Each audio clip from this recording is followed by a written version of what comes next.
Hey everyone, Zed is one of the most popular champions in the game and for good reason. He's extremely fun and has a super high skill ceiling. That just means he has a ton of potential. In almost every fight you could have done something more or better. He is very difficult though, especially if you don't have a lot of Zed game knowledge. But fear not, in this video we're going to teach you what you need to know to play Zed like a Zed main. We're going to start by covering his playstyle, then power spikes, combos, tips and tricks, and then finally, runes build and skill order. So let's get started. Zed is, of course, an assassin, but he is different than a lot of other assassins since he actually plays more like an AD mage or an AD caster as some would call him. This is because you normally want to be using your abilities from range to poke and damage the enemy before actually going in. But Zed still does what other assassins do, mainly looking to burst an important target by flanking and catching them off guard. So let's quickly talk about Zed's power spikes. His levels 1 and 2 are pretty bad, and he can actually start playing the game around level 3, but even then he's kind of weak. But he's a scaling assassin, meaning the longer the game goes, the better it gets for him. He's actually the best scaling assassin in the game, excluding Kassadin, but he's almost as good as him too. So his first big power spike is level 13, where he has all of his points in Q and E, and his level 2 ultimate. This makes his E cooldown very short, and his Q doesn't cost as much energy. The next big spike is level 16, because with Ultimate Hunter, which he should be bringing every game, brings his ult cooldown to around 20 seconds. That's obviously really crazy considering how strong Zed's ult can be. But now, let's get into the fun stuff, combos. Zed's most important combo by far is his W-E-Q combo. There are multiple important parts to it. First, you want to be using W first and E immediately after as the W is traveling. This makes it so as soon as the W lands, it uses the E. Second, you want to be throwing your W to one side of them, not directly on top. By doing this, the Q coming from your shadow will always hit because it's right next to them. It also makes them start running away from the shadow naturally, so it makes the second Q easy to land as well. It looks like this when done right. I throw the shadow on the bottom side of the Vlad, then put my mouse on him and throw my Qs, and they both land. Now, landing this combo consistently can easily be the difference between winning and losing a game, so you really have to focus on it. This is the #1 priority combo to start learning if you want to play Zed. Something a lot of players don't know about Zed is, if you land both Qs, you get energy refunded. This is very important when going for all-ins, so you have the energy to finish them. Now that you know the main combo, let's expand a bit and look at the first kill combo once you have your ult. This combo is used mainly in lane if the enemy mid ever lets you walk into ult range without having to use your W first. You want to walk up and ult, then W-E-Q like this, looking to land triple Qs.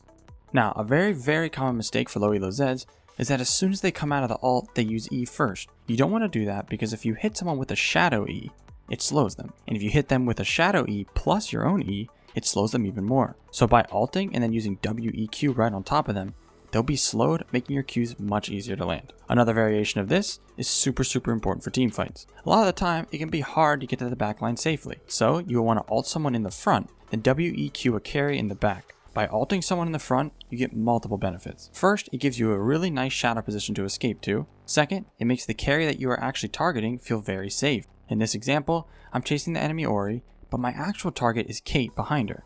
So I run at the Ori until Kate is in range, ult the Ori to dodge her ult, use the bread and butter W-E-Q combo on Kate and an auto to finish her off, then clean everyone else up. There's another benefit of comboing this way as well, and it's that you get a ton of AoE damage because you have 3 shadows basically lined up. So if you watch how I opened up on this fight again, I basically had 2 or 3 Qs hitting everyone here, which is a ton of damage. Alright, now we're going to get a bit more advanced. This next combo is for more dangerous situations, especially ones where you have to be able to immediately swap after ulting.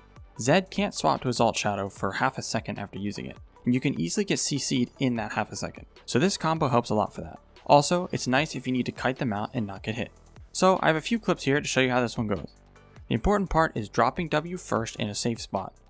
Then R them, immediately swap, press E for slow, and then use your Q. In this one, I do the same thing, baiting this very fed Tristana to jump on me. I W behind me, then do something a bit advanced that would take you some time to get down. I use my Q and swap the W at the same time, since your Q makes you stand still. This makes it so you are essentially moving while standing still, if that makes sense. It's very smooth. Trist tries to jump in and push me away, but because I only swapped to my W, I still have my R shadow. So I then swap back to my R and hit her with my passive auto to finish her for the shutdown kill. Alright, so those were 2 combos against ranged champions. Now we're going to mix up that same combo slightly for the melee ones, especially bruisers. Bruisers will kill you extremely fast if you are in melee range of them. You basically can't let them touch you.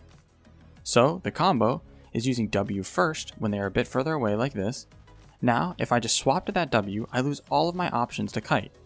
So I'm going to wait for him to walk away from the shadow, then ult him and immediately swap to my W. So now I have already created distance between him and I, and if he gets on me with flash or his Q, I can still swap back to my alt shadow. So I hit him with Qs and kite away from his E, then W in quickly for one more auto, and swap back to my R, giving him no chance of hitting me because this is an extremely fed Jax, and if I die, he can end the game.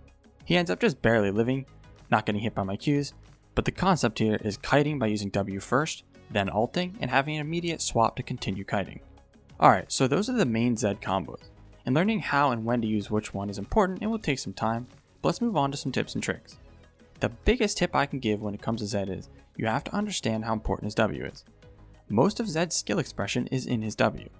It creates so many different options, and if it's down, you have to respect that. It also means you really have to pay attention to how much time you have on it after throwing it out. This clip is a perfect example. I'm farming bot lane, and I throw my WQ out to kill the wave, but as I do that, I see I'm getting flanked by the enemy team. I have to think quickly here, because if I wait until my W is gone, I won't have any way to outplay this. So, while my W is out, I ult Nidalee and immediately swap to that W all the way down here. Now, I've created a ton of distance between us, and my W cooldown is ticking. Right before my alt shadow disappears, I swap back and immediately W, back up to my team, and now I'm safe. So, if I didn't ult Nidalee when my W was out, I would definitely die as I wouldn't have many options. You need to know as soon as you throw your W out, you're on a timer and you have to get the most of it. In laning phase, if your W is down, you have to be extremely careful of jungle ganks or just trading in general, as you can't win many without it. Your W is your most important ability on Zed. Alright, another tip we have for Zed, which is super important, is understanding how strong his passive auto is. Your passive auto does a percentage of their max health as magic damage, and adds so much damage to your ult. A lot of the time, if you can ult them and get a passive auto and electrocute off, they are easily in kill range, and it catches players off guard all the time. In this clip, Galio jumps in to trade with me, and I'm trying to fight him, but he starts running away. But I know, because of my passive auto, I have enough damage to kill him here. So, I Q, flash, auto E, and ignite, and I only needed one tick of ignite to kill, and that's how much damage my passive auto did.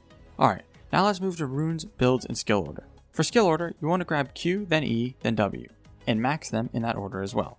For rune pages, I like to run this one against mainly squishy comps, but it can be ran every single game just fine. Against beefy comps with a lot of melees like Sylas mid, Aatrox top, Sejuani jungle, etc., I like to run this page. And for builds, Zed has a few options this season. A build you can pretty much go every game is Eclipse into Black Cleaver, and then some more lethality items, but there are other viable builds as well.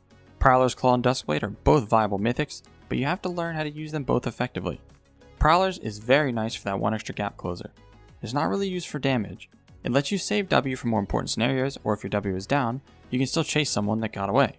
Duskblade is really nice for team fighting if you can get the resets, so it lets you reposition and kite out for more cooldowns, but if you can't kill anyone, it's just useless. If you rush Duskblade or Prowlers, I recommend going more lethality second, or a Last Whisper of snowballing. You're going to want Last Whisper third or fourth item at the latest most of the time. If the enemy stacks armor, you just won't deal damage to them. But mainly on Zed, you just need to build lethality and decide which utility is best for that scenario. Edge of Night is really good if they have immediate CC, so you can jump in and survive long enough to R away. For example, Leona.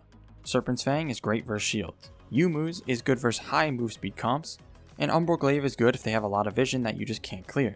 It's mainly just making sure you know when to build Last Whisper, then choose your lethality items, because if you build Last Whisper too late, you won't do any damage, and by that time you might fall too far behind to where you can't carry anymore. Alright guys, so now you have the tools you need to play like a Zed main. Don't be discouraged if you can't do well right away, as Zed is one of the hardest champions in the game, but if you play him enough and make some sick plays, it'll all be worth it in the end, especially if you're having fun. By the way, you should know where our guides come from. Our hyper improvement platform Skillcapped is the #1 place to actually start improving at League of Legends. You can input your rank before signing up to see where we'll think you'll climb to. Then, if you don't hit that rank while actively using Skillcapped, you can claim a full refund. That's like a gym membership guaranteeing you'll get ripped. We offer this because our services really do work, and if it doesn't, then you shouldn't pay for it. Check us out right after this. But that's going to bring us to the end of this one. We hope you enjoyed it, and thanks for watching.